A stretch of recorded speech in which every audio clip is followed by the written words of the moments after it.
Light कर रही है।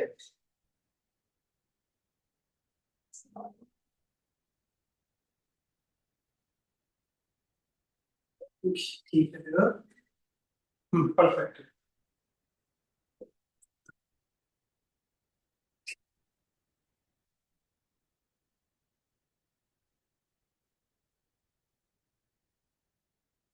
तो hi guys, good afternoon to all of you. तो जितने लोग अभी ऑनलाइन आ गए हैं, एक बार मुझे चैट सेक्शन में कुछ तो लिख के भेज दो। पहले मुझे बता दो मेरी आवाज आप लोगों को आ रही है, ऑडिबल? प्लीज गाइस मुझे बता दीजिए। ओके, परफेक्ट, ठीक है ठीक है। तो शुरू करें या भी आने हैं एक दो लोग? आवाज ठीक है। एक्चुअली आज थोड़ा सा साउंड में हो सकता है वो, मतलब बहुत ज्यादा भी नहीं होने वाला, थोड़ा बहुत, क्योंकि जो मेरा माइक सिस्टम है वो मैं कनेक्ट नहीं कर पाया हूँ। बट कोई बात नहीं, आपका आवाज मेरी फिर भी क्लियर आएगी। इन केस थोड़ा भी दिक्कत लगता है तो मुझे उसी टाइम बताइएगा। तो आज हम लोग जो कंटिन्यू कर रहे हैं अपनी क्लास में, that is the M economics entrance में माइक्रो इकोनॉमिक्स। ठीक है। हम लोगों ने लास्ट क्लास के अंदर डिस्कशन किस चीज से स्टार्ट किया था? कोई बात नहीं। हम आज जो पढ़ रहे हैं that is the micro economics, मतलब हम लोग स्टार्ट कर रहे हैं। ठीक है। वो क्यों, मेरा मन पहले तो था कि मैं मैक्रो से शुरू करूं, but some of the people से के तो फिर माइक्रो से कर लो, क्योंकि माइक्रो एक्चुअली इनिशियल टॉपिक बोला जाता है। अगर आपको माइक्रो इकोनॉमिक्स स्ट्रांग हो गए तो आपके काफी सारे टॉपिक्स स्ट्रांग हो जाएंगे। ठीक है। तो हम लोग जो यहाँ से सबसे पहले इंडिया स्टार्ट कर रहे हैं that you are MA economics entrance में। थोड़ा सा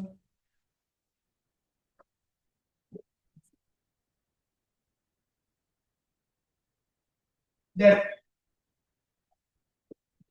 MA economics entrance for the exam of 2027 2027। ठीक है, 2027 के लिए हम लोग जो प्रिपरेशन कर रहे हैं।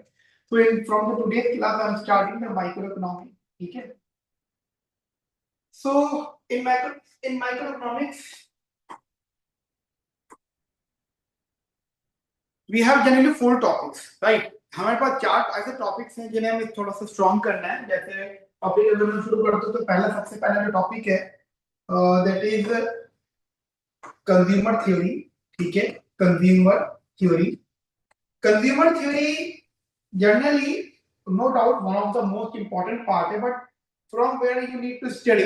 देखिए, अगर आप थोड़ा बहुत भी बुक रेफरेंस लेते हो, मैं majority of the student ask me for के सर आप तो पढ़ा रहे हो, बट अगर हम उनकी बुक ले ले, थोड़ा सा अपनी नॉलेज भी अपग्रेड कर ले। हमेशा ध्यान रखना, सिलेक्शन सिर्फ सिर्फ टीचर पे डिपेंड नहीं करता, सिर्फ टीचर पे। ठीक है।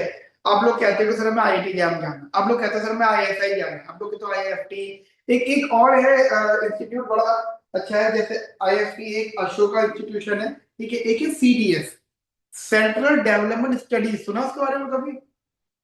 बहुत टॉप इंस्टीट्यूट है, 18 सीट्स है, और वो सीयूटी के अंदर नहीं आ रहा। सेंट्रल डेवलपमेंट स्टडी तमिलनाडु में। ठीक है। 18 सीट्स हैं, मेरे काफी लोग हैं वहां पर। हर साल लोगों का, इवन जैसे तुमको नहीं पता, ऑनलाइन वालों को नहीं पता होता, रिकॉर्डिंग क्लास देख रहे उनको नहीं पता होता, मेजॉरिटी ऑफ द पीपल उनको पता ही नहीं बेचारों को। ठीक है। तो वहां पे 18 सीट्स हैं ओनली। अब पढ़ तो मेरे पास रहे बहुत सारे स्टूडेंट, तो अगर मैं ही बहुत अच्छा पढ़ा रहा हूँ, जब मेरी वजह से सिलेक्शन हो रहा है, तो 18 तो सीट्स हैं, तो सारे के सबके सबके एडमिशन ले लेंगे वहां पर। ये बात दिमाग में रखना कि स्टूडेंट को खुद भी अपने लेवल पे पढ़ना पड़ेगा। थोड़ा सा हमारा काम होता है आपको गाइड करना, आपको हम मतलब जो चीज तुम पिछले 3 साल में कर रहे हो अब तक, उसको 4 महीने में 5 महीने में खत्म करना। ठीक है। तो मेरा पर्सनल सजेशन होगा कि आप थोड़ा सा सेल्फ स्टडी भी करना स्टार्ट करो। मैं दो बुक्स का नाम ले रहा हूँ, हॉल आर वेरियन। ठीक है। अगर आप अगर आप मैं बहुत अच्छे से समझाने की कोशिश कर रहा हूँ, अगर आप दिल्ली यूनिवर्सिटी से इको ऑनर्स हो तो आपको ये बुक नहीं पढ़नी, नो नीड टू स्टडी। अगर आप दिल्ली यूनिवर्सिटी की इकोनॉमिक्स ऑनर्स की हो, क्योंकि दिल्ली यूनिवर्सिटी के इकोनॉमिक्स ऑनर्स आपको बहुत कुछ सिखा के जाता है, मतलब सिलेबस। हाँ, after corona, after Covid student शायद अब वो नहीं है जो बहुत अच्छे चीजें जानता होगा, बट अगर आप दिल्ली यूनिवर्सिटी इकोनॉमिक्स ऑनर्स के हो तो आप सिर्फ अपनी रीडिंग्स को भी पढ़ लेते हो तो भी आप बहुत सेफ साइड प्ले कर रहे हो as compare to other university, जैसे आप कहीं और से हो, ठीक है। और आप अगर आप खुद हो और एक हमारे स्टूडेंट है, मैं नाम नहीं ले रहा, किसी को एक स्टूडेंट है, बड़ा अच्छा स्टूडेंट है, वो भी कुछ दिन पहले एडमिशन करा के गया, वो दिल्ली यूनिवर्सिटी का है और वो टीचर भी है, वो पढ़ाता भी है, ठीक है। अगर आप खुद को उससे कंपेयर करोगे, मैं कहता हूँ बिल्कुल पढ़ता भी नहीं होगा ना, तब भी थोड़ी बहुत ज्यादा नॉलेज रखता होगा, क्यों? क्योंकि उसमें कोई खास टैलेंट नहीं होगा, मतलब, और ये सोचो आप में कोई खराब बात नहीं होगी, वो सिर्फ दिल्ली यूनिवर्सिटी की वजह से, क्योंकि इन्होंने अपना स्ट्रक्चर ही ऐसे रिकमेंड कर रखा है, ठीक है।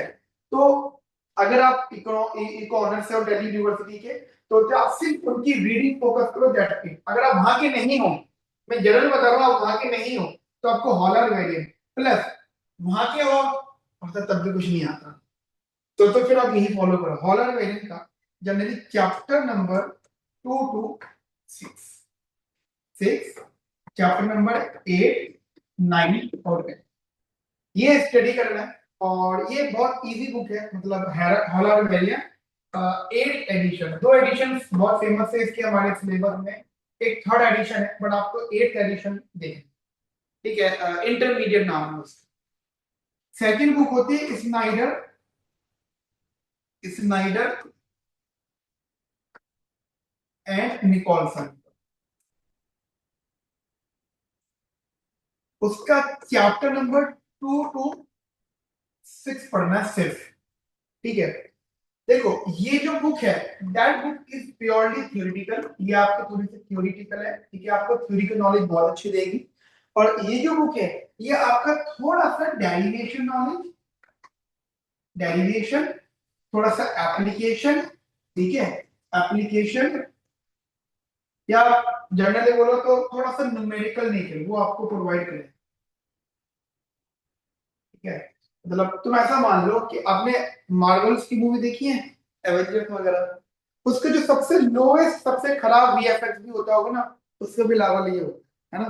मतलब उसकी जो सबसे बेकार मूवी, जो फ्लॉप मूवी रही होगी ना, वो भी वो भी टेक्निकली कंपैरेटिवली अच्छी लगेगी एज कंपेयर टू हमारे नॉर्मल इंडिया के हम बात करते हैं वीएफएक्स की, ठीक है। और हमारे यहाँ का वीएफएक्स सबसे हाई वीएफएक्स भी हमें शायद कंपैरेटिवली अच्छा नहीं लगे, आदि पुरुष का वीएफएक्स उनके हिसाब से कितना हाई फाई था, हमारे हिसाब से कुछ भी नहीं था, क्योंकि हमने तो बहुत कुछ देखा हुआ है। वही बुक्स का हाल होता है, हॉलैंड वेरिएंट का सबसे हाईएस्ट जो होगा ना, वो इसका सबसे लोवेस्ट होगा। मान लो ये मार्वल्स और ये हमारा इंडियन आदि पुरुष मूवी है, ठीक है, ठीक है। तुम एग्जांपल आप लोग अपने माइंड में जनरली रखना कि इस गाने में कौन सा, जब आप पढ़ रहे होंगे तो आपको लगेगा कि सर पहला ही पैराग्राफ थोड़ा डिफिकल्ट, और इसका तो ये तो बहुत आसान है, ये तो बड़ा मजा आ रहा है पढ़ने में, तो इसका हाईएस्ट और इसका सबसे स्टार्टिंग वाला कंपैरेटिव सेम, ठीक है। तो ये बहुत अच्छे रेफरेंसेस है इन द कंज्यूमर थ्योरी, ठीक है, माइक्रो इकोनॉमिक्स में। And next topic is basically the production theory. Production theory के लिए मैं सजेस्ट करता हूं, हॉलर वेरिएंट कभी नहीं पढ़नी है। प्रोडक्शन थ्योरी के लिए if you want to study theoretical वाला पार्ट, तो बुक होती है Rubinfeld and Pindyck, Rubinfeld and Pindyck, एक ये बुक है, आप इसको देख सकते हैं। सेकंड स्नाइडर एंड निकोलसन, उसका चैप्टर नंबर 9, 10 और 11, मैं कह सकता हूँ one of the best knowledge आपको इन तीनों चैप्टर से मिलने वाली है, ठीक है। मतलब मैं पढ़ाते हुए इनको फोकस करूंगा, वैसे तो पहले कंज्यूमर तो नहीं पढ़ाऊंगा, लेकिन इनको फोकस करूंगा। थर्ड इज मार्केट्स, मार्केट एक अलग ही दुनिया है। मार्केट्स में मतलब आप मान के चलो आपको काफी सारे क्वेश्चंस आने के चांसेस होते हैं, क्योंकि जनरली मैंने आपको बताया है कि आप कोई भी एग्जाम की तैयारी करो, कोई भी एंट्रेंस एग्जाम हो, जैसे अब तो सीयूटी हो गया है, बट उससे पहले तो सब अलग अलग थे। मैं आप बड़ी हैरानी वाली बात है, आप सोचो कि सर ऐसा होता था उस टाइमिंग में, आप कम से कम 13 से 15 एग्जाम देते थे। सोचो जितनी कोचिंग की फीस नहीं होती थी, उतनी फॉर्म की फीस होती थी। गोखले 2500 का फॉर्म था 10 साल पहले, मतलब 2015 में 16 में 2500 रुपए का फॉर्म, आज की डेट में तो चलो आप लोगों का बहुत कम है, उस टाइम जो स्टूडेंट ये सोचते थे कि सर हम किसका फॉर्म भरें, ठीक है, आज थोड़ा आसान हो गया। लेकिन तुम चाहे कितनी भी यूनिवर्सिटी की प्रिपरेशन कर लो, सबका कॉमन सिलेबस होता है 50%, तो वही सिलेबस की बात करूं। मार्केट मार्केट में जनरली हॉल और वेरिएंट आपको नहीं पढ़नी, कुछ कुछ टॉपिक्स है, जैसे हॉल आर वेरिएंट का टॉपिक पढ़ना है ओलिगोपॉली, वहां से पढ़ना है। स्नाइडर एंड निकोलसन में से टॉपिक पढ़ना है मोनोपोली, ठीक है। और हॉरर वैल्यू से ये, और एक पढ़ना है मोनोपोलिस्टिक कंपटीशन,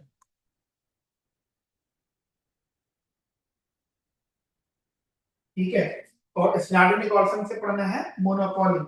अब एक टॉपिक आता है परफेक्ट कंपटीशन, वो जनरल टॉपिक है कि परफेक्ट कंपटीशन आपको यहाँ मिल जाएगा, मल्टीपल प्लेसेस पे आपको मिल सकता है, लेकिन वो अगर इधर से पढ़ लो तो और सेफ साइड हो आपको।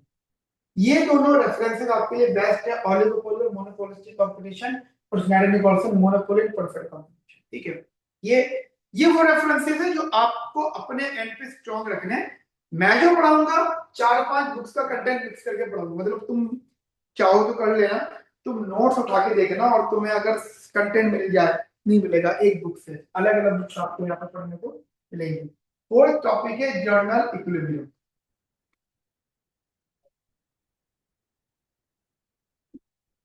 तो basically in the journal equilibrium, दुनिया की कोई भी किताब आपको जनरल इक्विलिब्रियम नहीं सिखाती, अकॉर्डिंग टू मी। कोई भी किताब अब उसे सर ऐसा क्या जनरल इक्विलिब्रियम में, मैं आपको एग्जांपल देता हूँ। General equilibrium is all about the intuitions, right? Online वाले जो क्लास में लाइव देख रहे हैं, general equilibrium is all about the intuitions. Intuitions का मतलब होता है कि आप क्या सोच रहे हो, आप जनरली क्या सोच रहे हो, आप क्या सोच रहे हो। जैसे मैं आपको बहुत अच्छा एग्जांपल देता हूँ। आप मान लीजिए मार्केट जाते हो, आपने मोबाइल फोन लिया या शर्ट ली, कुछ भी चीज खरीदी, या लेडीज की शॉपिंग समझते हैं, आपने फीमेल शॉपिंग देखी होगी, एक दुकान पे भैया ये कितने का है, भैया ये कितने का है, और भैया ऐसे पूछते हैं, 10 जगह पे पूछेंगी। और खरीदेंगे कहाँ से, एग्जाम्पल दे रहा हूँ, एग्जाम्पल मैं अपनी वाइफ का एग्जाम्पल दे रहा हूँ। 10 जगह से पूछा, खरीदा कहाँ से, कोई 11 शॉप जहां से ना वो गई थी, जहां उसने मुझे बताया, बस गई भैया पैक कर दो। पूछा फिर बताया कि नहीं मैं तो सब जगह का रेट ले रही थी, वो तो मैं पहले से पता कर चुकी हूँ। इसको जनरल इक्विलिब्रियम नहीं बोलते, that is not economics, that is not economics. क्यों? रूल ये होता है कि आपने कोई भी कमोडिटी तब कंज्यूम करो जब आपने उसका एक बार टेस्ट करा हो, या एक बार हाथ में लेके देखो। जैसे शर्ट है, शर्ट एक बार हाथ में लेके देखोगे, एक बार एनालाइज करोगे, प्राइस पूछोगे, 2-4 जगह पूछोगे, और उस दुकान से खरीदोगे जहां तुम पहले कपड़ा पता कर चुके हो। मेरी वाइफ ने भी वहीं से खरीदे जहां पे पहले पता कर चुकी है। इसको कहते हैं ट्रेड। तो ट्रेड कहां पॉसिबल हो रहा है, जहां तुम एक बार पहले कंफर्म कर चुके हो जाके, उसे कहते हैं पैरेटो एफिशिएंसी। इकोनॉमिक्स में जो जर्नल इक्विलिब्रियम है वो सिर्फ इंट्यूशन बताता है। जैसे तुम शॉपिंग करते हुए multiple varieties of thought use करते हो। शाहरुख खान को सबसे अच्छा एक्टर कौन सा लगता है आपको? जैसे शाहरुख खान बोल दिया मैंने, मुझे मुझे निकला कोई बात नहीं, उसकी सारी मूवी बहुत अच्छी लगती है, शायद नहीं, कुछ बेकार लगती है, कुछ अच्छी लगती है। इसका मतलब शाहरुख खान अच्छा लगता है, not the final outcome, it depends. अच्छा, कभी कभी कुछ मूवीज बेकार होती है पर तुम्हें बहुत अच्छी लग जाती है। कुछ movies at the time of release बहुत अच्छी थी, बाद में बुरी लगी, at the time of release बहुत बेकार थी, चली नहीं, बट री रिलीज पे चल गई वो। तो क्या है ये इकोनॉमिक्स। इकोनॉमिक भी कौन से वाली, जहां पे लोगों का इंट्यूशन आ रहा है ना। कोई कोई मूवी रील की बेस पे फेमस हो गई, तो journal equilibrium is all about intuition, intuition. और इंट्यूशन दुनिया का कोई भी पर्सन आपको नहीं सिखा सकता, कोई बुक। तो यहाँ पे सिर्फ मैं आपको रिकमेंड करूंगा ओनली खिलाफ, and I am the only person खिलाफ नोट्स जो जर्नल इक्विलिब्रियम पे बहुत सारी बातें करते हैं। इवन अब तो बहुत कम टॉपिक आता है, जैसे आपने शायद दिल्ली स्कूल ऑफ इकोनॉमिक्स का नाम सुना होगा। पहले लोग अपना पेपर लेते थे, सेपरेट पेपर होता था इन लोगों का। तो ऐसा होता था कि सेपरेट पेपर में आउट ऑफ 100 बेर मिनिमम 15 से 16 क्वेश्चन जनरल इक्विलिब्रियम से, और सिलेक्शन, और एक क्वेश्चन होता था 4 नंबर का, ठीक है, नहीं सॉरी, 2 नंबर का। तो 100 question around 200 marks. Out of 200 marks minimum जो कट ऑफ रहती थी वो 70-80 मार्क्स की रहती थी, मतलब जो शुरुआत जहां से होनी है। सोचो, जहां पे 70-80 नंबर आपको लाने हैं, उसमें से 50 प्लस मार्क्स सिर्फ इस टॉपिक से कनेक्ट हो रहे हैं। तो ये डी स्कूल का सबसे पसंदीदा टॉपिक रहा है अभी तक। आईडी एग्जाम का भी, आईएसआई, आईएसआई में जैसे क्वेश्चन आते हैं, 9 क्वेश्चन में से एक क्वेश्चन जनरल स्टूडेंट में से 100%, और वो आपको चैलेंज करते हैं कि सॉल्व करके दिखाओ तो मानेंगे, चैलेंज। ठीक है, तो आई तो this is very important topic. एक इसके लिए मैं आपको क्लास नोट्स कह सकता हूँ। आपका जैसे कोई फ्री भी कोई बुक हम रेफर कर सकते हैं, तो है ये दोनों जगह, जैसे हॉलर वेरिएंट, हॉलर वेरिएंट के अंदर भी, ठीक है, वेरिएंट के अंदर भी chapter number 31 and chapter number 33 है, आप देख सकते हो कभी मन हो। ठीक है, या स्नाइडर एंड निकोलसन के अंदर भी आई थिंक चैप्टर नंबर 14 है, तो आप वहां से भी रेफर कर सकते हो, बट वो बस एक रीडिंग पर्पस से। फिफ्थ टॉपिक है market failure. Again market failure is one of the very important topic. मतलब मार्केट कहाँ फेल होती है, 3 टॉपिक्स हम लोग यहाँ पे स्टडी करेंगे। दैट इज, सबसे पहला है एक्सटर्नलिटीज, यहाँ से क्वेश्चन आता है हमेशा ध्यान रखना, ठीक है, एक्सटर्नलिटीज, ठीक है, और पब्लिक गुड्स, और असिमेट्रिक इंफॉर्मेशन।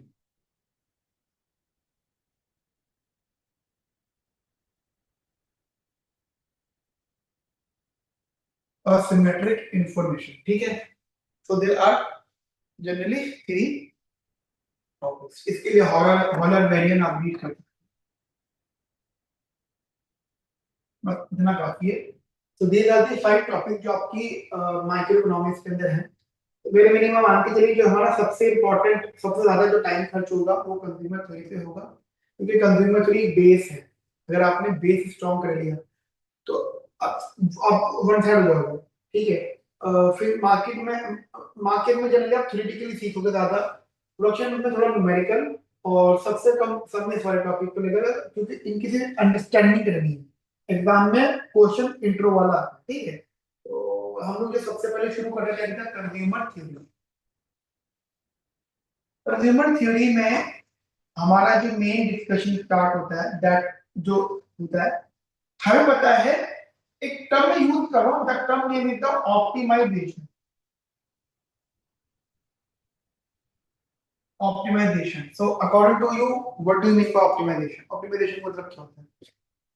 सिंक्रोनाइज करना। और ऑनलाइन वाले भी आंसर दे सकते हो, तो ऑनलाइन वाले बोलते कुछ नहीं है ना, ये दिक्कत है। हाँ, अब बताओ। ऑप्टिमाइजेशन कैलिब्रेट करना अकॉर्डिंगली।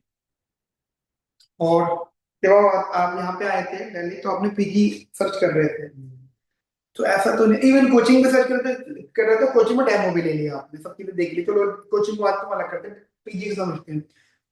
तो क्या माइंड में था कि पीजी एक तो बहुत अच्छा होना चाहिए, आपके फादर आए थे तो हर प्रकार का सेफ पॉइंट भी चेक कर रहे थे, है ना, फूड भी चेक कर रहे थे, हर तरीके से वो अपना बेस्ट देख रहे थे, at whatever cost, at whatever cost नहीं। कोई बोलता सब कुछ देंगे 1 लाख रुपए में, अब तो भाई नहीं भाई, कहाँ जा रहे हो, है ना, सब कुछ।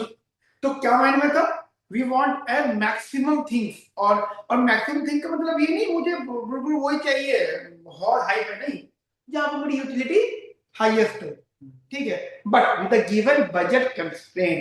आपका जो भी प्राइस वहां पर सेट हुआ वो आपके साइड से आपका बजट।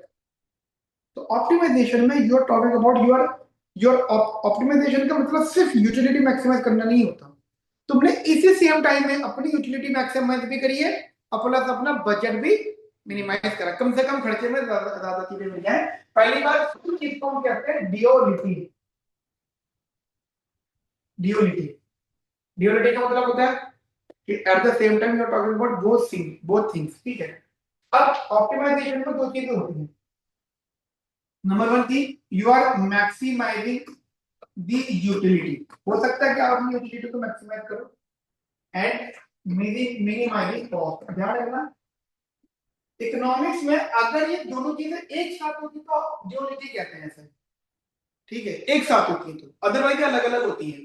हाइपोथेटिकल है बात, हाइपोथेटिकल है, मतलब हमेशा पॉसिबल नहीं होती। जैसे अभी आप पढ़ रहे हो, अब क्या चाहते सर, मुझे अच्छे से अच्छा पढ़ो, है ना, लेकिन सर 1 महीना है, तो 1 महीने में अच्छे से अच्छा नहीं पढ़ाई हो सकती। दूसरी चीज, सर मेरे पास बहुत सारा समय है, कैसे ये पढ़ा दो, यानी तुमको जाना भी की स्कूल है और समय कम है, पॉसिबल नहीं। तो एक टाइम में दोनों चीजें कभी पॉसिबल नहीं हो सकती, बट कभी अगर होंगी उसका यूटिलिटी नाम है। ठीक है, अब तो पहले दोनों को अलग समझना, यूटिलिटी मैक्सिमाइज करना। एक्चुअली यूटिलिटी को मैक्सिमाइज करने का जो कंसेप्ट है वो इंट्रोड्यूस किया गया है बाय अल्फ्रेड मार्शल। इसलिए कभी भी अगर आपसे बोला जाए सॉल्व फॉर मार्शेलियन, इसका मतलब you are talking about utility maximization. ठीक है, या किसी पर्सन ने बोला है मिनिमाइजेशन कॉस्ट। एक एग्जांपल देता हूं, शायद तुम समझ लो। हमारे इंडिया में राशन शॉप्स हैं, राशन कार्ड बने हुए लोगों के, और राशन की दुकानों पे जो है गेहूं चावल मिलते हैं। थोड़ी डिटेल में आपको जरूर, शायद ना डिटेल हो आपके पास। पिछले 20 सालों से लेकर 2015 तक, मतलब 2015 से 20 साल पहले तक की बात करूं, तो राशन शॉप पे 7 रुपीज पर केजी तो गेहूं हुआ करते थे, 5 रुपीज केजी राइस हुआ करते थे, और वो लोगों को कॉस्ट पे मिलता था, पैसों में। ठीक है, और पिछले 20 सालों में, मतलब 2015 से जो 20 साल के पीछे, 1995 से लेकर 2015 तक, मैं एग्जांपल दे रहा हूँ वैसे ईयर अभी, तो प्राइस में कोई चेंज नहीं आया। ठीक है, प्राइस में कोई चेंज नहीं आया, सब लोगों को गेहूं मिले, हो गया। अच्छा, ये बात थी पुरानी, 2015 से लेकर, इवन उससे पहले से अगर मैं बोल दूं, उससे पहले से लेकर अब तक यानी अब तक में भी, कोविड तक तो ये रूल था, मतलब वो रूल हट चुका है। कोविड में ये रूल हो गया था, कोविड के बाद से कि फ्री बटेगा, लेकिन वो रूल हट गया। 2 rupees per KG rice, 5 rupees per KG wheat. मुझे एक बात बताओ, क्या पिछले 10 सालों में गेहूं चावल के प्राइस मार्केट लेवल पे बढ़े नहीं होंगे? लेकिन सरकार तो हमें 5 रुपए में ही दे रही है, और इवन कोरोना के बाद से फ्री मिल रहा था, वो अब वो इसी साल खत्म हुआ है, 2 महीने पहले खत्म हो गया वो रूल। ठीक है, तो वो सरकार फ्री दे रही है, तो और अच्छा फ्री दे रही है, बट एक लिमिटेड क्वांटिटी, पर पर्सन 4 केजी वीट और 2 केजी राइस और 1 केजी शुगर फ्री। मुझे बताओ, क्या इन 10 सालों में प्राइस वैरी नहीं करा होगा? बिल्कुल करा होगा। लेकिन बावजूद इसके सरकार वो दे रही है। क्यों दे रही है? क्योंकि सरकार को लगता है कि अगर हमने ये नहीं दिया तो लोग अपना खाना कंज्यूम नहीं कर पाएंगे, और उनके अगर यूटिलिटी कम होगी तो सुसाइड करेंगे वो, गरीब आदमी की मदद। ठीक है, तो सरकार ने क्या बोला, जैसे 2 रुपए वाला मैंने एग्जांपल लिया था, तो 2 रुपए किसने डिसाइड किया? 2 रुपए को डिसाइड किया है हिक्स ने। हिक्स एक इकोनॉमिक्स है एक्चुअली, मतलब इन्होंने डिसाइड नहीं करा है, इन्होंने बोला है कि एक कॉस्ट आप मिनिमाइज कर दो, and to keep utility constant, पर पर्सन 5 किलो गेहूं और महीने मिलेगा। जब से वो पैदा हुआ है, जैसे एग्जांपल दो, मेरा बेटा अभी 3 साल का, तो उसका नाम अगर मैं डाल दूंगा तो 5 किलो गेहूं मिलेगा टिल उसकी 25 साल की उम्र तक। ठीक है, तो 5 किलो गेहूं किसने डिसाइड करा है? सरकार ने। तो तो यूटिलिटी कांस्टेंट रखी, तो उसकी यूटिलिटी कांस्टेंट और कॉस्ट उसकी मिनिमाइज कर दी। तो दो दो रूल हो गए, या तो तुम अपनी यूटिलिटी कांस्टेंट रखो, कॉस्ट मिनिमाइज करो, ये टॉपिक बताया हिक्स ने, जे आर हिक्स, या फिर तुम अपना क्या करो, यूटिलिटी मैक्सिमाइज करो and to keep income constant. तो दो रूल है यहाँ पे, या तो अपनी इनकम कांस्टेंट करो तो यूटिलिटी मैक्सिमाइज करो, या फिर अपनी यूटिलिटी कांस्टेंट रखो तो कॉस्ट मिनिमाइज करो। मिनिमाइज का कॉस्ट डिस्कशन किया बाय हिक्स, इसको आप हिक्सियन भी कहते हो, और यूटिलिटी की बात की है बाय मार्श। मैं मेरी बात आपको, ये दोनों बातें एग्जाम पॉइंट से दोनों बहुत ज्यादा इंपॉर्टेंट है। मार्शल ले ले। अब जनरली आप यहाँ पे जब यूटिलिटी मैक्सिमाइज करते हो, तो you are saying that sir maximize utility by consuming two goods subject to budget constraint. हमारा पहला क्वेश्चन यहीं से शुरू होगा, कंस्ट्रेंट।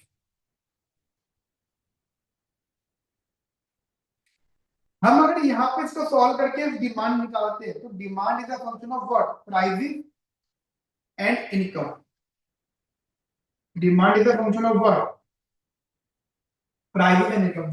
बहुत इंपॉर्टेंट पहचान है, ठीक है। Price is the function of price, demand is the function of price and income. Income अगर ना at a particular point of time price constant होती है, इनकम भी कांस्टेंट होती है, ठीक है। प्राइस और इनकम सब चीजें क्या होती हैं, constant at a particular point of time.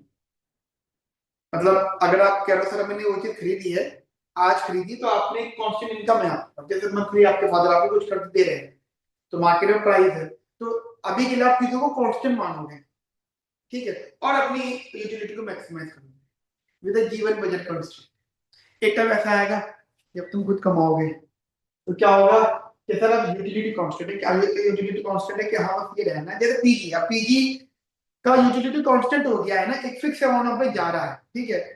अब वहां पे तुम कोशिश करोगे कि एज मैक्सिमम तुम उसको यूटिलाइज करो, ठीक है।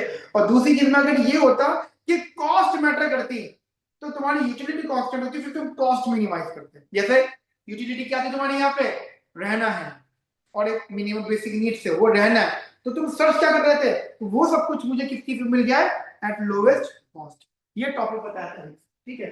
अब यहाँ पे तुम जब करते हो तो यहाँ पे टर्म आता है minimize the cost. Cost is what, X and Y का फंक्शन ही होता है, and subject to indirect utility function।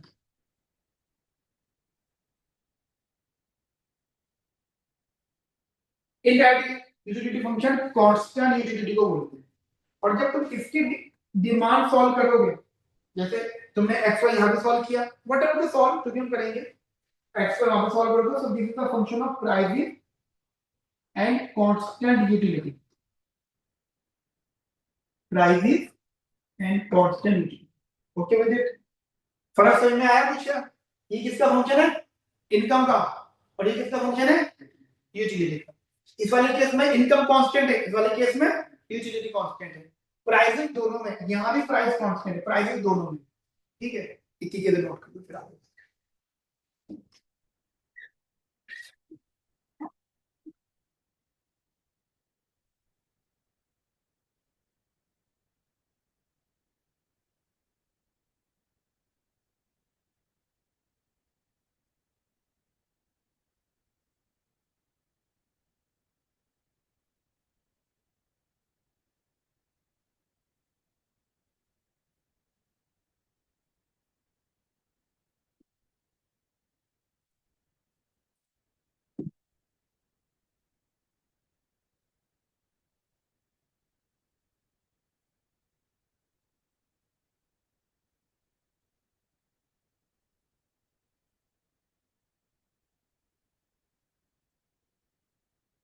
ये मतलब इकोनॉमिक्स जो होती है, दो जनरली दो पार्ट में डिवाइड होती है माइक्रो इकोनॉमिक्स में। एक होता है इसका थ्योरेटिकल फेस, एक होता है न्यूमेरिकल फेस।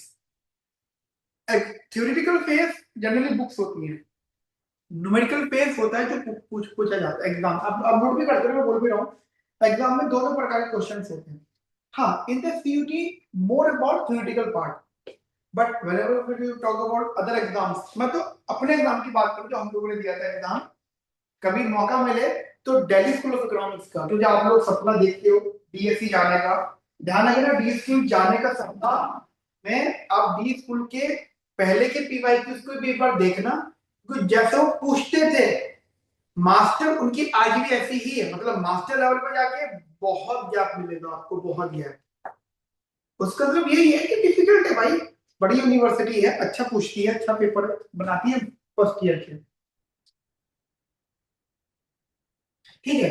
अब जैसे आपने एक अंडरस्टैंडिंग आपने कर ली, मार्शेलियन और हिक्सन, इसको बोलोगे हिक्सन और इसको बोलोगे मार्शेलियन, ठीक है। इसे बोलोगे हिक्सन और इसे बोलोगे मार्शेलियन।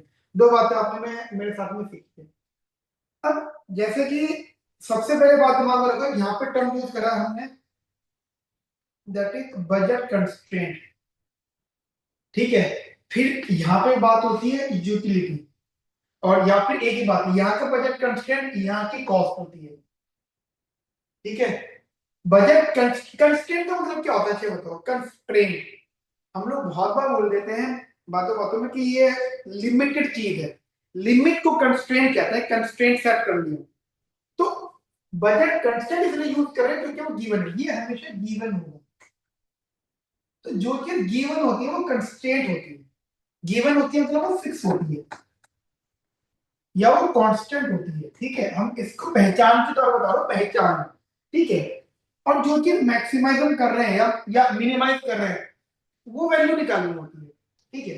अब आप कहते हो तो सर देखो हमने यहाँ पे एक्स और वाई फाइंड आउट करा, मतलब इसको तुम दोबारा दोबारा के बोलो, हमने एक्स वाई फाइंड आउट करा, सर कोई नाम भी हम देंगे इसको यहाँ पे, कोई नाम भी हम दे सकते हैं, यहाँ एक्स वाई बोलेंगे, यस आप यहाँ पे इसको नाम दोगे, that is unconditional, unconditional demand,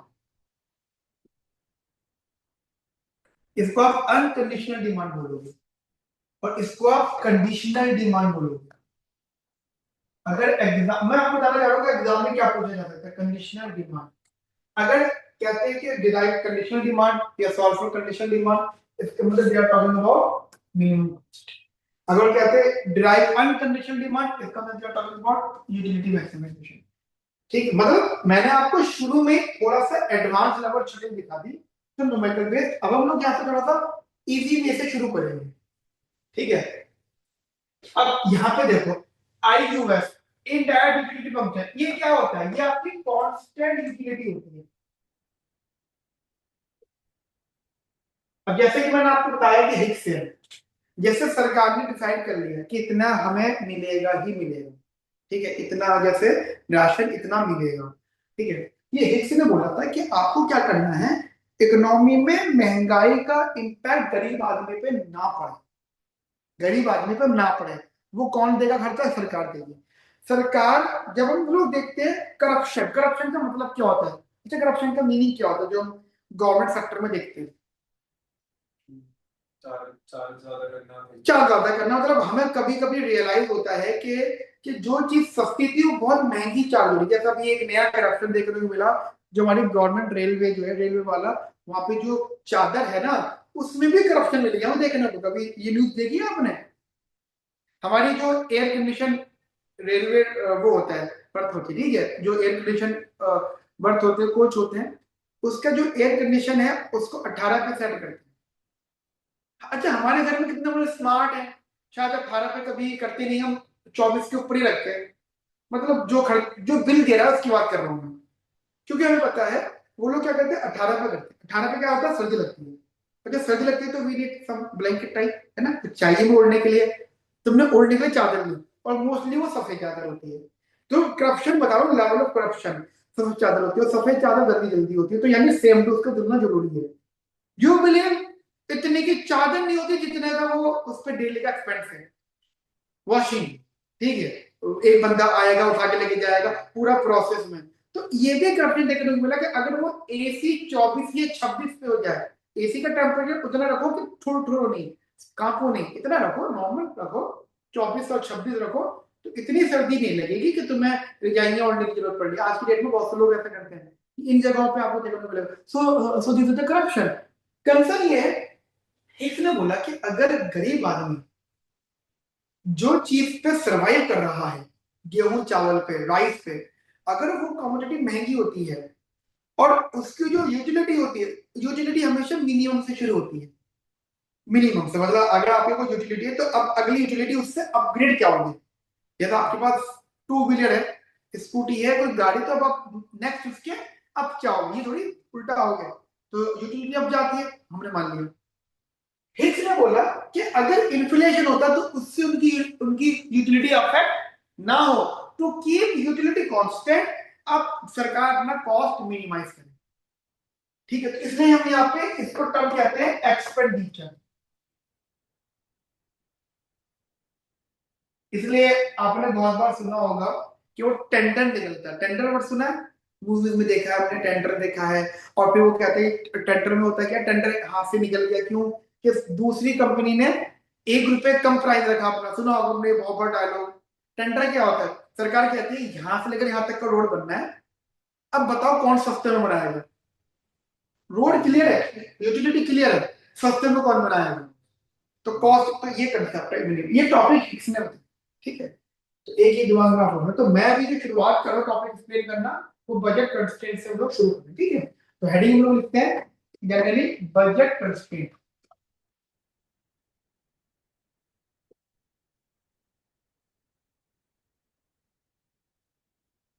ठीक है, बजट कंस्ट्रेंट। देखिए बजट कंस्ट्रेंट वर्ड ऐसा होता है कि हम रियल वर्ल्ड में कहते हैं, let us suppose there are N goods, हम लोग कहते हैं देयर आर एन कमोडिटी, ठीक है, हम लोग ऐसा बोल रहे हैं। अब वो एन कमोडिटीज ना इस तरीके से डिवाइड होती है, उन वो एन को हम दो पार्ट में डिवाइड करते हैं, एक होती है उन एन में से हमारी कमोडिटी एक्स, और एक होती है अदर देन एक्स। उसके अलावा हमेशा एक्स आपकी मेन कमोडिटी होती है,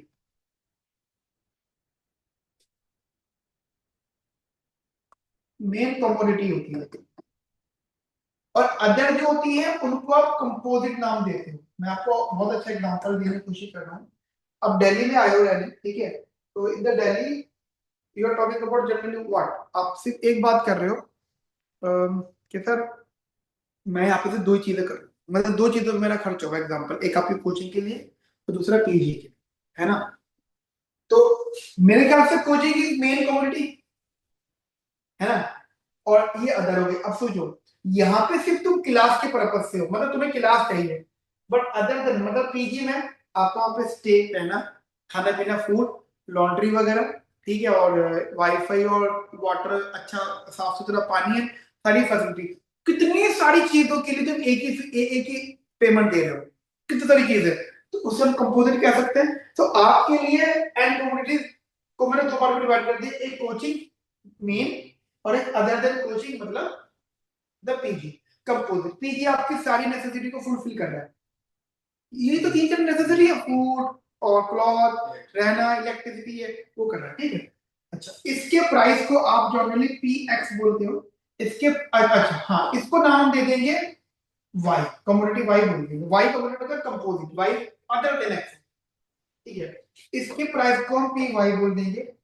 मोस्ट ऑफ द टाइम ये वन होता है, मतलब जरूरी भी नहीं है वैसा वन हो, बट अगर कहीं पर कुछ नहीं लिखा हो तो स्टैंडर्ड फॉर्मेट पे ये वन होता है, स्टैंडर्ड, ठीक है, बट फिलहाल हम इसको वन नहीं बोलेंगे आगे चीजें यूज करने में।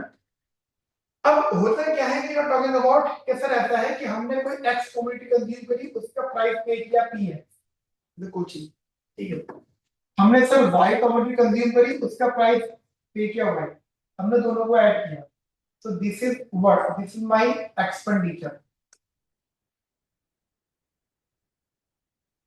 and that is less than or equals to m, m मतलब income,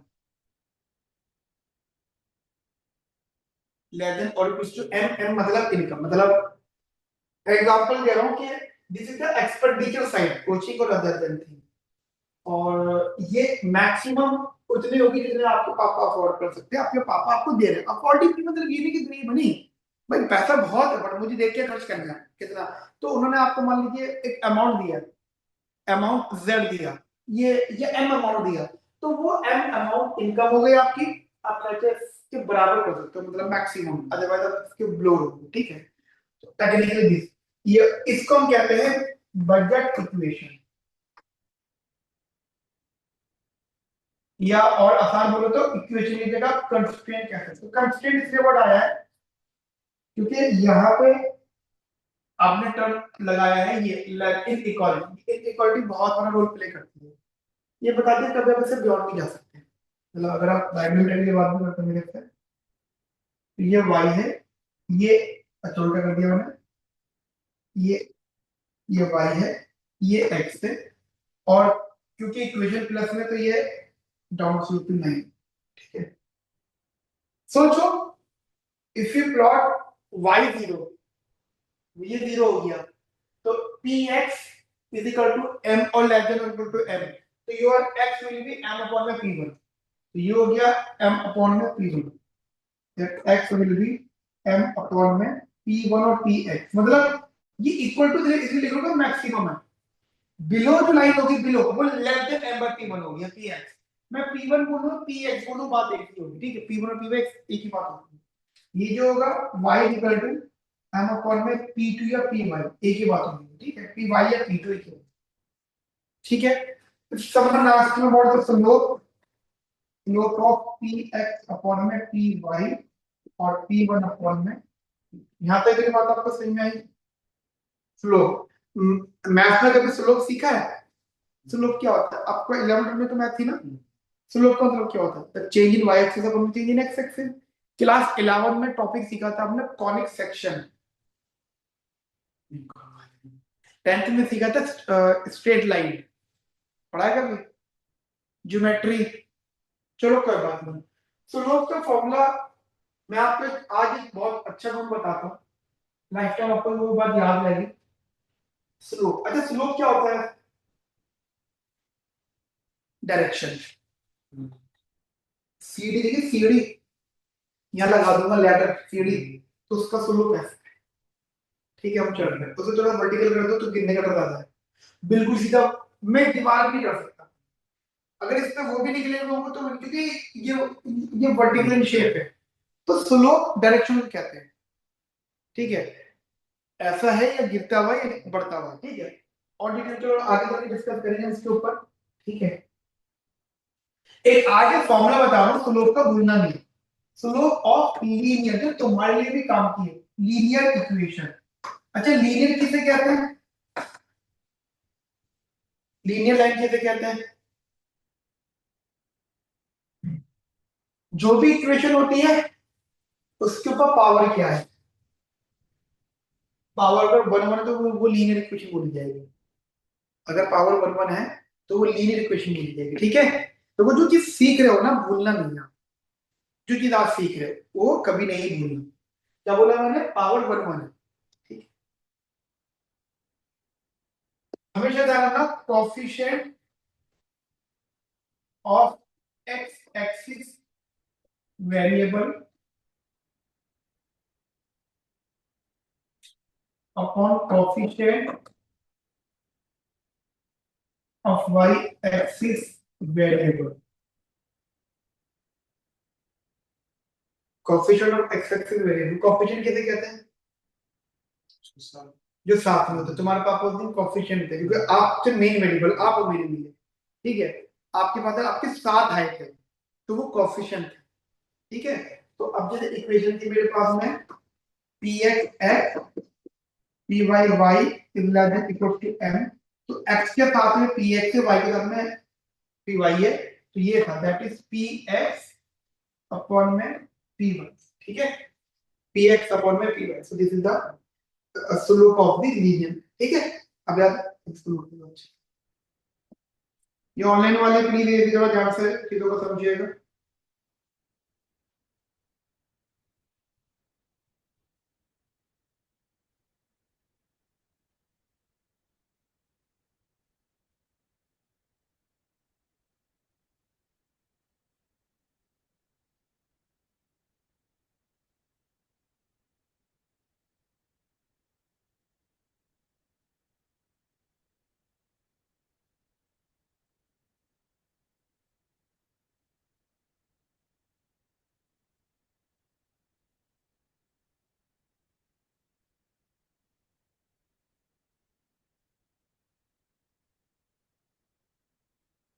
तो सुनाई जो ऑनलाइन वाले हैं, please if you have any doubt please मुझे कमेंट सेक्शन में आप जरूर बता दीजिए।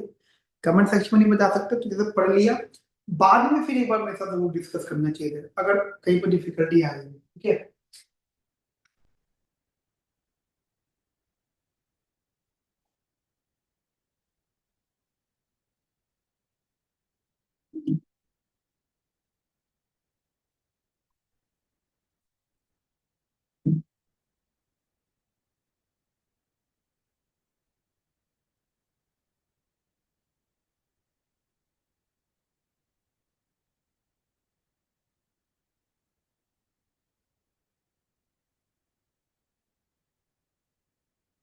इक्वेशन याद रखना, coefficient of X axis variable upon coefficient of Y axis variable. मैंने लिखा है एक्स एक्सिस।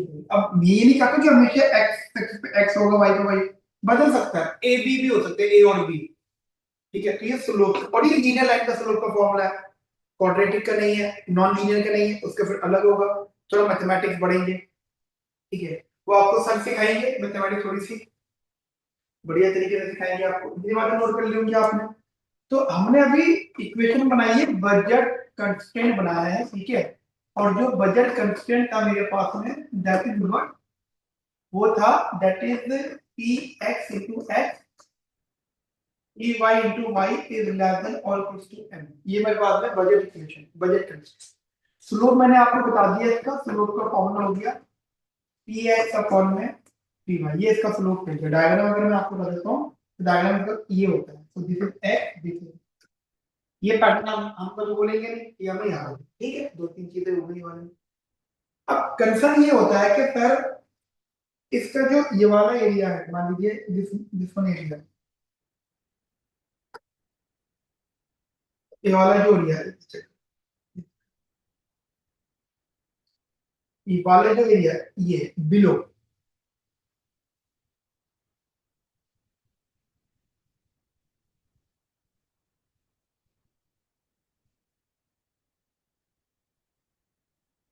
ठीक है, ये वाला,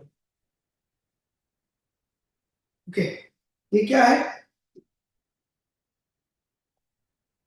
ये इसे हम कहते हैं फीजिबल रीजन, या आप कह सकते हो एक्सेप्टेंस, या आप कह सकते हो अफोर्डेबिलिटी, अफोर्डेबल। मतलब मैं हर वो खर्चा, देखो आप टेक्निकली ये इस पॉइंट की बात करते हैं, if you talk about that point, आपने इस वाले पॉइंट की बात करी, ये एक्स स्टार हो गया और ये वाई स्टार हो गया। If you want to purchase that level, अगर आप ये बंडल लेना चाहते हो, मतलब आप इस वाले पॉइंट पे, तो you that that bundle is affordable for you. मतलब तुम्हारे पास 100 रुपए हैं, so you can spend up to 100 rupees, मतलब 50 रुपये तुम खर्च कर सकते हो, 60 रुपये खर्च कर सकते हो, लेकिन you never spend more than 100 और मोर देन योर बजट। ठीक है, तो ये जनरली नॉन फीजिबल रीजन होता है। ठीक है, या आप इसको एग्जाम्पल के तौर पे अनअफोर्डेबल भी कह सकते हो। एक अगर कोई आप, अब जैसे एक आदमी कहता है कि मैं अमीर होगा एक दिन, सबका सपना है अमीर का, मतलब अच्छा अमीर गरीब कौन होता है, डेफिनेशन क्लियर करते हैं हम लोग, इकोनॉमी सीखते हैं, ऑनलाइन वाले बता सकते हो, यहाँ से आपसे ही बात कर रहा हूँ, जो लोग रिकॉर्डिंग देख रहे हैं वो भी इंगेज हो। सोचो अमीर गरीब कौन होता है, मुकेश अंबानी अमीर है ना, अमीर है Mukesh Ambani, definition very good. मतलब मैं अपने डेफिनेशन में इकोनॉमिक्स की डेफिनेशन बता रहा हूँ। मुकेश अंबानी बहुत पैसा है, पैसा होना is not only the proof of कि वो रिच है। रिचनेस पता लगती है कि जितना पैसा अगर उसमें संतुष्ट है और वो अब आगे नहीं काम कर रहा, और वो जितनी चीजें सोच रहा था, जितनी उसकी ख्वाहिश थी, जितना वो डिमांड कर रहा था, वो सब कुछ अगर वो खरीद पाया है तो वो अमीर हो गया, तो मतलब वो रिच है। मैं, मेरे पास जैसे फॉर्च्यूनर मुझे बहुत अच्छी लगती है गाड़ी, पर मेरे पास वो कार नहीं है, मैं जनरली ब्रेजा है, फॉर्च्यूनर नहीं है। तो मैं ये सोचता हूँ कि एक दिन जब अमीर बनूंगा तो फॉर्च्यूनर खरीदूंगा। मेरा फ्रेंड उसके पास ब्रेजा नहीं है, वो कहता है कि एक दिन मैं अमीर बनूंगा तो ब्रेजा खरीदूंगा। उसके बाद वैगन आर है, उसका जो फ्रेंड है वो कहता है अगर मैं एक दिन अमीर बना तो वैगन आर खरीदूंगा। तो प्रायोरिटीज डेफिनेशन अलग अलग होगी। तो मैं ये आपको क्लियर करना चाहता हूँ कि रिच और poor is not depends on only income, it is depend on the different different definitions. So according to me, if you, अगर आप कोई कमोडिटी कंज्यूम नहीं कर पा रहे हो, इसका मतलब you are assuming you are poor, और poor is not a bad thing। poor का मतलब we need to do work more so that at any time in future we will definitely consume that thing जो हम लोग पहले consume नहीं कर सकते। So we will try to increase our budget। Sometimes people ask me कि sir थोड़ा budget बना लीजिए तो शायद आप वो चीज कंज्यूम कर सकते हो। तो कंफर्म समझ में आ गया आपको ये वाला मेरा, एक ही दिमाग में रहना। तो budget constraint represent two three things, feasibility और नॉन फिजिबिलिटी। ठीक है, अच्छा इसी एरिया को हम लोग एक नाम और देते हैं, दैट इज कंजम्पशन। हम लोग शॉपिंग करने जाते हैं, दुकान वाला दुनिया भर की चीजें दिखाता है ना मुझे, दुनिया भर की चीजें दिखाता है, शर्ट लेने गया दुनिया भर की शर्ट दिखा रहा है वो, तो बस उससे इतना बोल दिया कि मेरे पास पैसे तो नहीं है या मेरा बजट।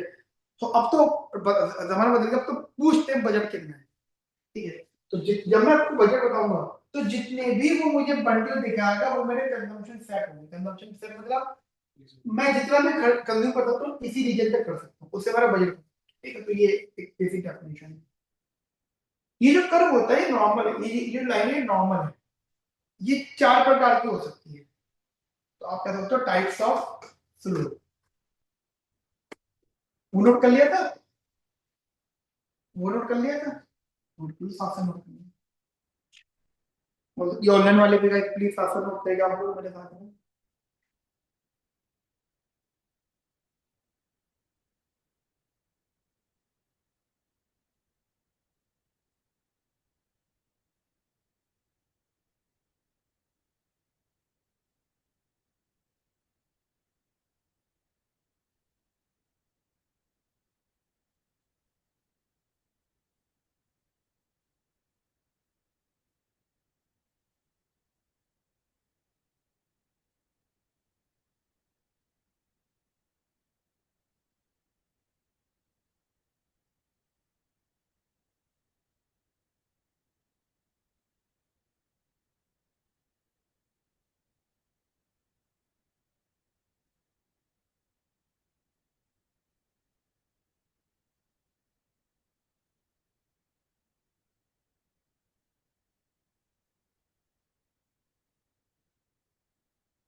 कर लिया, perfect.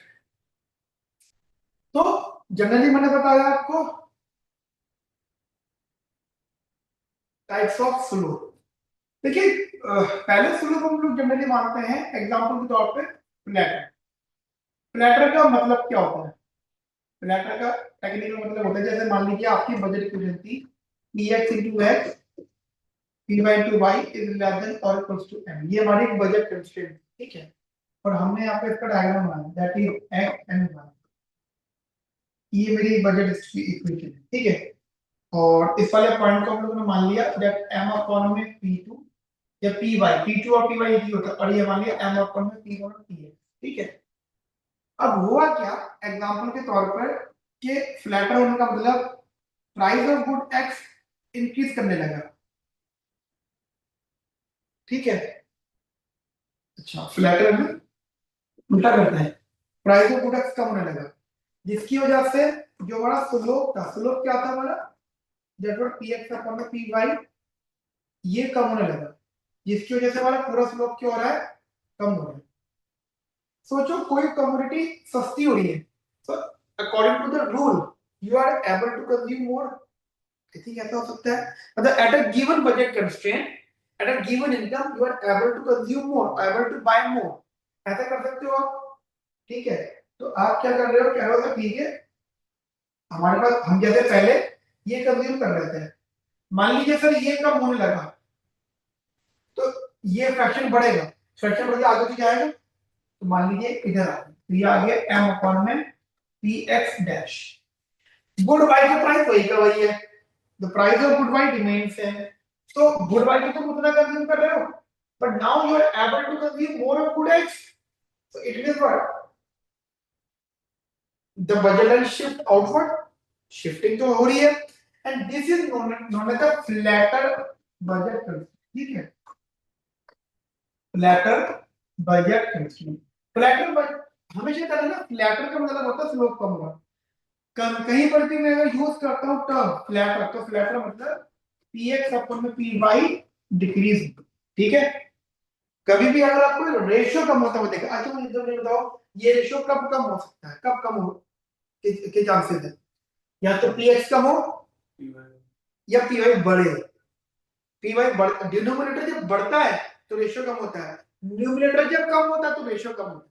You are talking about के सर रेशियो कम करना है मुझे, तो रेशियो कम इन दोनों बातों से हो सकता है। तो मैंने एग्जांपल यहाँ पे ये लिया ना, अब यहाँ पे ये भी ले सकते हो सर, पी वाई अगर इंक्रीज कर रहा है, तो सर एक्चुअली ऐसा हो गया P X and P Y, ये अगर इंक्रीज कर रहा है तो सर ये रेशियो कम होगा, तो फ्लैटर तो बट अब ये पॉइंट नहीं आएगा। सोचो डायग्राम बना रहा हूं मैं आपके लिए,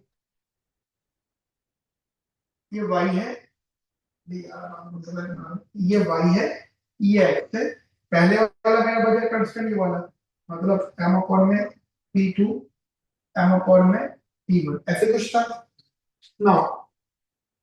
एग्जांपल दिया पी बाई डी इंक्रीज कर रहा है, पी बाई इंक्रीज कर रहा है, इसका मतलब व्हाट, इसका मतलब क्या, you are basically not able to consume that much level जो पहले कंज्यूम कर रहे थे, प्राइस की तो डिमांड कम होगी, एंड मैक्सिमम मतलब जो पहले ये वाला पॉइंट था अब वो पॉइंट यहाँ पर आ जाएगा, ठीक है। So this is M upon, क्योंकि ये किस करा ना तो ये पॉइंट कम होगा तो ये कम हो गया इधर आ, but your good X price remains same, तो आप ये कहीं पे, तो यू आर, ये भी फ्लैटर होगी, तो फ्लैटर होने का कंसेप्ट क्लियर रखना, ठीक है। दोनों सिचुएशन मैंने आपको बता दी, याद रहेगी, बोलोगे तो नहीं, नोट कर लो जल्दी से फटाफट तेजी से, और ऑनलाइन वाले को जल्दी से नोट कर लीजिए प्लीज।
ठीक है, तो ये फ्लैटर का ऐसे स्टीपर का होगा, इसका उल्टा, ठीक है। ये नोट कर लिया आपने यहाँ तक, ये नोट कर लीजिए इसको, ऐसी सेकंड होगा steeper, steeper generally what P X into X, P Y into Y is less than और इक्वल टू एम, ठीक है। P X into X plus का P Y into Y is less than और equal to M, right. ये equation थी। Slope आपका वही था क्लियर जो बताया, पी एक्स अपन में पी वाई एग्जैक्ट यही है, ठीक है। और डायग्राम आपने बना लिया ये वाला, अब इतना डिटेल नहीं, हम ये बोलेंगे example price of good x increase कर रहा है, तो टेक्निकली स्लोप पे क्या इम्पैक्ट पड़ेगा आपके, P X by P Y, अगर प्राइस ऑफ एक्स बढ़ रहा है, अगर ये बढ़ रहा है तो स्लोप बढ़ेगा। तो कभी भी तुम्हें बोला जाए कि स्लोप बढ़ रहा है, स्लोप क्या होता है, डायरेक्शन, स्लोप अगर बढ़ रहा है इसका मतलब उसका स्टीपर बोलोगे, किसी भी लाइन को, किसी भी लाइन को स्टीपर बोलोगे जब आपको लगेगा कि वो बढ़ रहा है, वो इंक्रीज कर रहा है, क्लियर। तो ये कंसर्न है हमारा जो बजट, जैसे जैसे आपने बोला सर ये था हमारा वाई, ये था एक्स, ये पॉइंट है एम अपॉन में पी वन, ये पॉइंट है एम अपॉन में पी टू, ठीक है। आपने बोला सर पी एक्स बढ़ रहा है, अगर पी एक्स बढ़ रहा है तो you are not able to consume that much level, तो जहां तुम मैक्सिमम पहले इतना कंज्यूम करके थोड़ा कम कंज्यूम करोगे, बट गुड वाई का प्राइस तो वही है, तो ये पॉइंट यहाँ पे हो गया, तो this is what M upon में P one dash, so this is not the steeper budget constraint.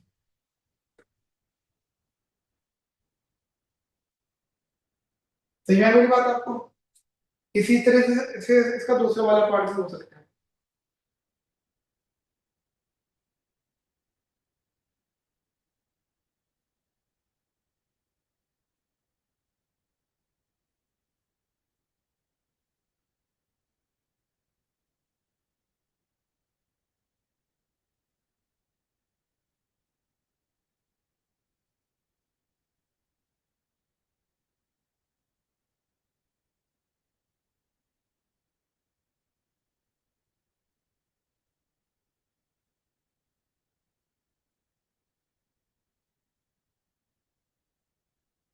ठीक है, परफेक्ट, स्टीपर। अच्छा, दो पार्ट मैं आपको बता रहा हूं बट इसमें ज्यादा डिटेल की तरफ चलेगी, that is vertical and horizontal, चौथा हॉरिजॉन्टल होगा। वर्टिकल का मतलब पहले तुम डायग्राम से समझ लो, ये एक्स है, ये वाई है, बजट कंस्ट्रेंट वर्टिकल हो गया, ये एक्स ये वाई और बजट कंस्ट्रेंट आपका वर्टिकल। अब वर्टिकल का मतलब क्या होता है यहाँ पे? वर्टिकल का मतलब कि जैसे जैसे this is point what M upon में पी एक्स, यानी you have the budget constraint P X into X, P Y into Y is less than और इक्वल टू एम, ये आपका बजट कंस्ट्रेंट था, P X into X plus का P Y into Y is less than और equal to M.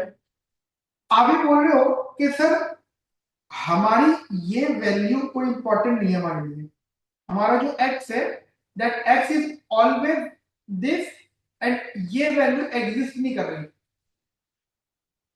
क्या तुम बोलोगे sir ये जीरो है? नहीं, ये कुछ भी हो सकती है, यू आर न्यूट्रल। क्या y का तुमको डिमांड नहीं कर रहे हो? इन दिस केस अगर मैं ये कह दूं कि पी वाई जीरो है, कम्युनिटी ऑफ y जीरो है, इसका मतलब क्या होता है कि you are indifferent to consume any good. P Y मतलब गुड वाई फ्री मिल रहा है आपको, जैसे आप कानपुर में हो और ये आपका जो कम्युनिटी वाई था वो कंपोजिट गुड था, रहना खाना पीना एंड एवरीथिंग, तो टेक्निकली तो फ्री लग रहा है ना हमें, क्योंकि हम अपने घर में रह रहे हैं फ्री। तो उसमें ये कोई मैटर नहीं है कि आपको सर्विस पूरी लेनी है। चपाती 4 ही खाऊंगा मैं, 6 भी खा सकता हूँ, किसी दिन 2 भी खा सकता हूँ, 1 भी खा सकता हूँ, 0 भी कर सकता हूँ, है ना? सब चीजें पॉसिबल है।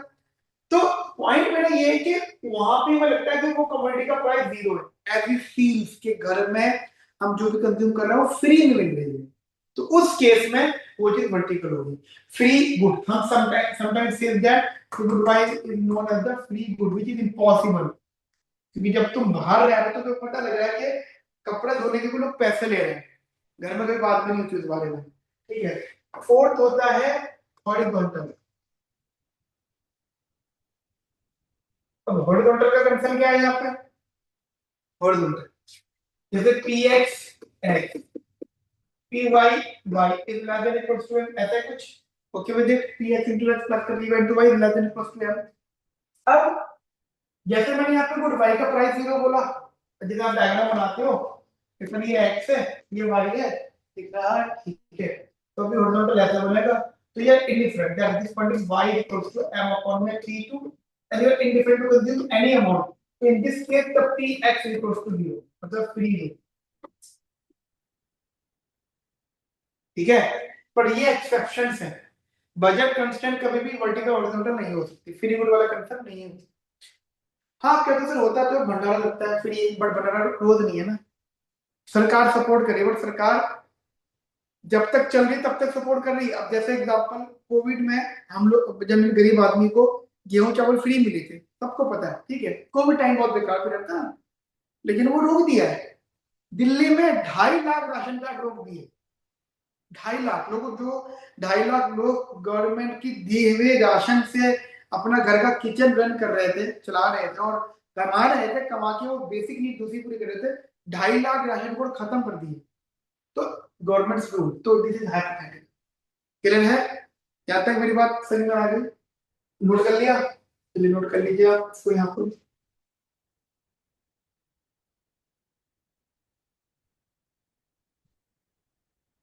बजट कंस्ट्रेंट की नॉलेज लेनी थोड़ी जरूरी हो जाती है, ठीक है। थोड़ा सा नॉलेज, आज हमारा बजट कंस्ट्रेंट का डिस्कशन है, अभी के बाद में और डिस्कशंस करूंगा। जो चीज तुम एक बार सीख गए हो वो अगर रिपीट होती है दोबारा आती है, और तुम अगर नहीं मेमोराइज कर पा रहे हो तो ये गलत बात होगी। क्यों? 11 12 की चीज मैंने रिपीट कर दी अभी आपसे 2 3 बार, पर वो आप नहीं याद कर पाए मेमोराइज, तो वो गलत बात है। हमें कोई भी चीज इसलिए सीखनी कि मैं याद रखनी है।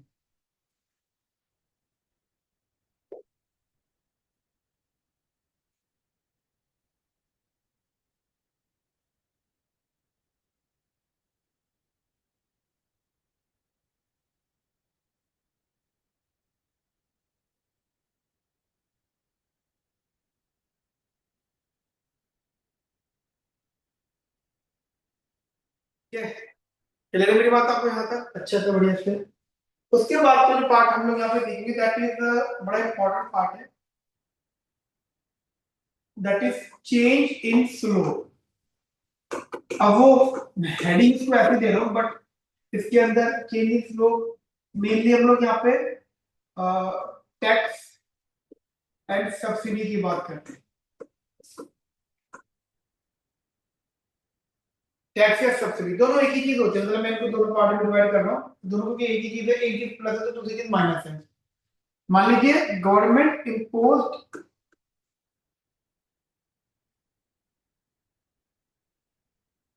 टैक्स ऑन गुड एक्स, ठीक है।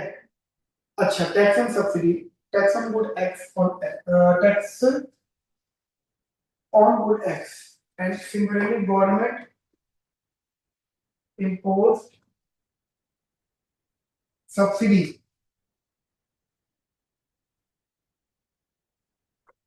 On good X. फिलहाल मैं एक्स का एग्जांपल ले रहा हूं, तो देखो हमारी जो बजट कंस्ट्रेंट है आफ्टर टैक्स, जैसे ये प्राइस ऑफ गुड एक्स था, ठीक है, और गवर्नमेंट अपन लिखना मत, पहले समझ लेना।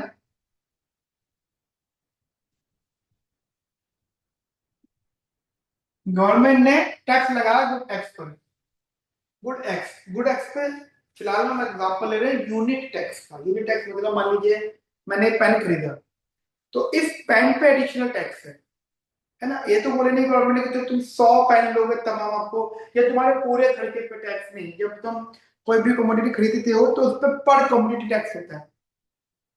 10 रुपए की कोई चीज है तो 2 रुपए का टैक्स है, तो मैं एग्जांपल बोलूंगा इसमें टैक्स ऐड हो गया, है ना। अगर मैं यहाँ की बात करूं तो प्राइस ऑफ गुड एक्स है, सब्सिडी दी जा रही है।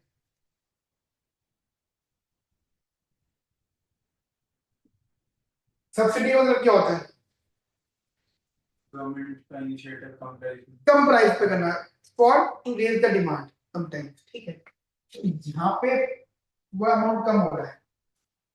अब तुम जनरली बात करो स्लोप की,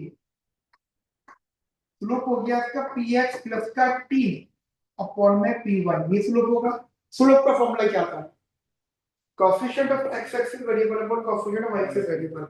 तो एक्स एक्सिस के साथ में क्या है? पी एक्स प्लस का टी, वाई एक्सिस के साथ में क्या है? पी वाई होंगे। ओके बजट यहाँ, अच्छा यहाँ से अगर मैं बात करता हूँ, लोग इस पी एक्स माइनस का एस अपॉन में पी वन, ठीक है। पी एक्स माइनस का एस अपॉन में पी वाई। मुझे दोनों में फर्क बता दो, मतलब तुम ऐसा मान के चलो, जैसे ये आपका एक्स है और ये वाई है, ये आपकी ओल्ड बजट लाइन, मतलब this is your old budget equation, ये बजट लाइन, ठीक है। पहली वाली बजट इक्वेशन में क्या था? स्ट्रेट लाइन थी, हो गई। स्लोप इसका क्या था? P X by P Y, ठीक है। अब क्या हुआ? स्लोप पी एक्स में क्या हो रहा है? प्लस समथिंग, तो न्यूमरेटर थोड़ा बढ़ रहा है ना, तो न्यूमरेटर का बढ़ रहा है, तो टेक्निकली ये कंपेयर जनरली ज्यादा हो रहा है compare to P X upon P Y. तो स्लोप इंक्रीज कर रहा है, कम हो रहा है? तो जब स्लोप इंक्रीज करता है फ्लैटर बोलते हैं, स्टीपर बोलते हैं। कोई भी चीज लिख रहे हो तो सीखने के पर्पज से लिख रहे हो, स्टीपर बोलेंगे, भूलना नहीं है। स्लोप अगर बढ़ता है तो स्टीपर, स्लोप अगर कम होता है तो फ्लैटर, ठीक है। कौन से गुड का प्राइस बढ़ रहा है, मतलब न्यूमरेटर बढ़ रहा है, तो गुड एक्स बिकम्स एक्सपेंसिव, तो people is unable to consume that much level, तो अब you will consume this much amount. ये पॉइंट है, क्लियर है मेरी बात आपको? So this is basically M upon में पी एक्स, मतलब पी एक्स मतलब पी एक्स प्लस का टी, तो ये कम हो गया। तो अगर टैक्स होता है, अगर टैक्स इंपोज होता है ऑन गुड एक्स, तो your budget line shift backward, the shift left, ठीक है। ये वाला सिनेरियो देखते हो आप मेरे पास यहाँ पे, ये देखिएगा, ये एक्स है, ये वाई है, ठीक है बेटा, ये एक्स और ये वाई है। पहले मेरी बजट लाइन ये वाली थी, ठीक है। अब जो मेरी बजट लाइन है उसमें क्या हो गया? तो पी एक्स माइनस क्या है, तो कम हो रहा है, तो मतलब it is less than P X upon P Y original वाले से, क्योंकि वजह ये कम हो रहा है। अब जब ये कम हो रहा है तो ये सस्ता हो रहा है, तो people are able to consume more good, तो ये आप इधर से, तो चेंज इन स्लो टैक्स और सब्सिडी के बेसिस पे, ठीक है। और ये जो मैंने टैक्स लगाया है, मतलब तुम इसको हेडिंग के तौर पे आप लिख लेना, दैट इज क्वांटिटी। ये क्वांटिटी है, क्वांटिटी टैक्स या क्वांटिटी सब्सिडी है। ठीक है, इसको नोट कर लीजिए एक बार जल्दी से, एक बार जल्दी से नोट करिएगा।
ये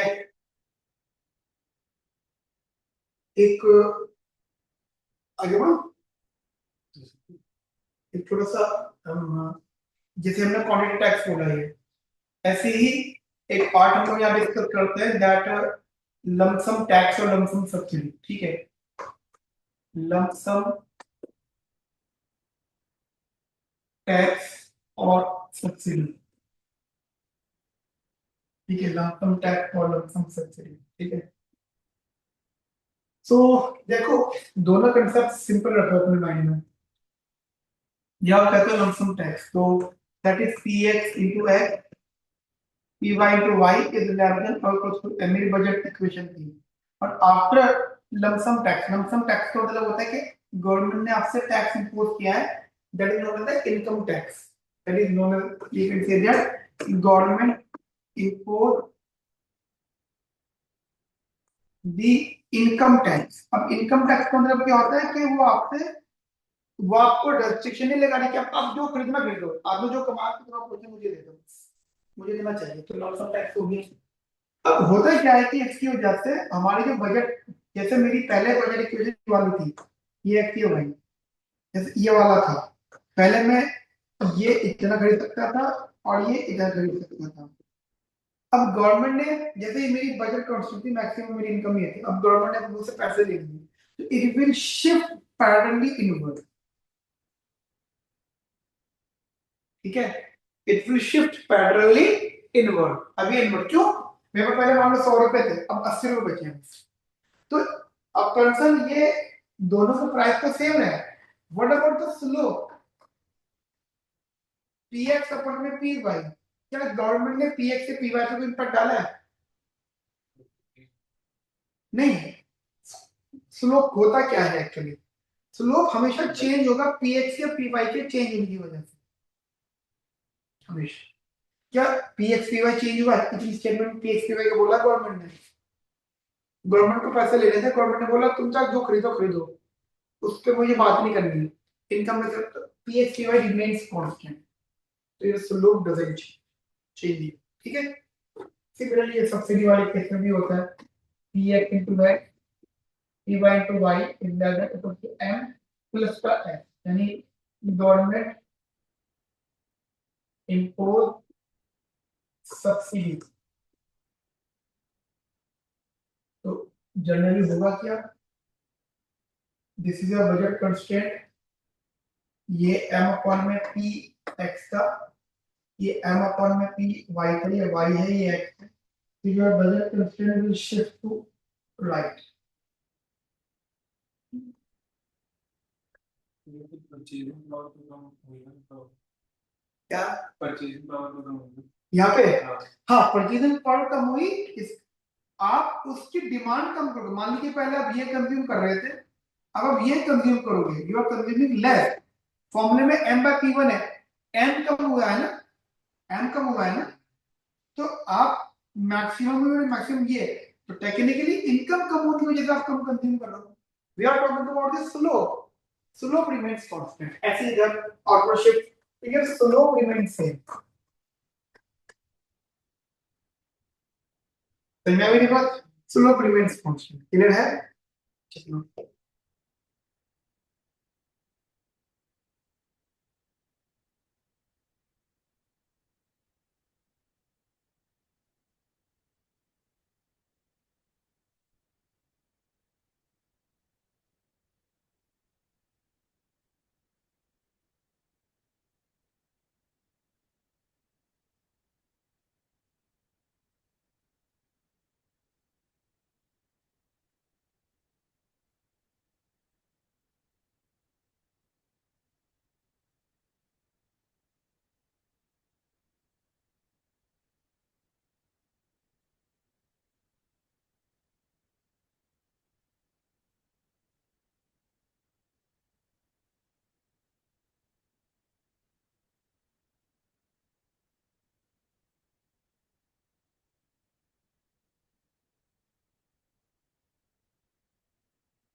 ठीक है, और तो कुछ नहीं।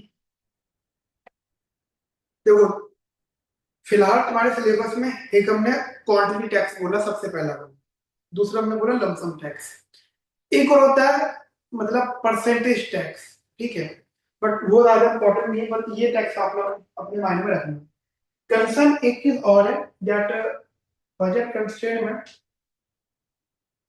हमेशा आपकी लीनियर लाइन होगी, हमेशा लीनियर लाइन का स्लोप क्लियर रखना। क्या होता है लीनियर लाइन का slope, that is coefficient of X axis variable upon coefficient of Y axis variable. Repeat करो, कोएफिशिएंट ऑफ एक्सिस वेरिएबल मतलब कंसर्न ये होगा कि जैसे ये है, कोई गारंटी नहीं है कि एक्स और वाई लिखा हुआ होगा, तुम्हें बस ये कंफर्म हो कि एक्स एक्सिस पे क्या लिखा हुआ है, वाई एक्सिस पे क्या लिखा हुआ है।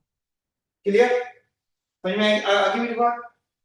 अब मान लो मैं एग्जांपल लिखता हूं यहाँ पे डब्ल्यू आर प्लस का P C 11 equal to M. अब मैं बोलता हूँ इसका स्लोप निकालो, तो स्लोप के लिए सबसे पहले तुम्हें समझना होगा इधर, दैट इज यहाँ पे मैंने रखा सी और यहाँ पे रखा मैंने आर, तो what is the slope here. अब बताओ मुझे स्लोप क्या होगा, और सोचो। यहाँ पे सी है, यहाँ पे आर, पहले बताओ वेरिएबल कौन सा है, वेरिएबल किसे कहते हैं, जैसे एक्स वाई तो वो वेरिएबल्स थे जो वेरी करते हैं, प्राइस कभी वेरी नहीं करता, प्राइस इस पॉइंट पे सेम रहता है ना। अब मुझे बताओ इसमें वेरिएबल सी और आर है, स्लोप बता दो क्या होगा। फॉर्मूला, अच्छा फॉर्मूला बताओ, फॉर्मूला क्या था। लीनियर और हाँ लीनियर स्लोप क्या था, coefficient of, X upon coefficient of Y. नहीं X axis variable, coefficient of X axis variable, X axis variable के साथ में कोफिशिएंट क्या है यहाँ पे? R